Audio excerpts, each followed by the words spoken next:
গাড়ি দক্ষিণেশ্বরের কালীবাড়ি হইতে ছাড়িয়াছে, পোল পার হইয়া শ্যামবাজার হইয়া ক্রমে আমহা স্ট্রিটে আসিয়াছে। ভক্তেরা বলিতেছেন এইবার বাদুর বাগানের কাছে আসিয়াছে। ঠাকুর বালকের ন্যায় আনন্দে গল্প করিতে করিতে আসিতেছেন। গাড়ি আমহা স্ট্রিটে আসিয়া হঠাৎ তাহার ভাবান্তর হইল, যেন ঈশ্বরাবেশ আবিষ্ট হইবার উপক্রম। গাড়ি রামমোহন রায়ের বাগানবাটির কাছ দিয়ে আসিতেছে। মাস্টার ঠাকুরের ভাবান্তর দেখেন নাই, তাড়াতাড়ি বলিতেছেন এইটি রামমোহন রায়ের বাটি। ঠাকুর বিরক্ত হইলেন, বলিলেন এখনো সব কথা ভালো লাগছে না। ঠাকুর ভাবাবিষ্ট হইতেছেন।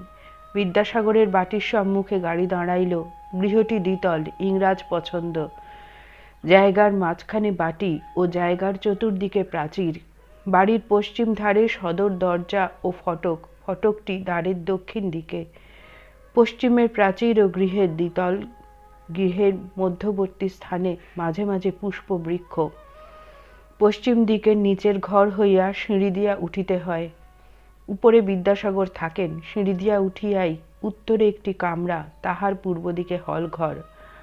হলের দক্ষিণ পূর্ব ঘরে বিদ্যাসাগর শয়ন করেন। ঠিক দক্ষিণে আরেকটি কামরা আছে, বহুমূল্য পুস্তক পরিপূর্ণ। দেওয়ালের কাছে সারি সারি অনেকগুলি পুস্তকাধারে অতি সুন্দর রূপে বাঁধানো বইগুলি সাজানো আছে।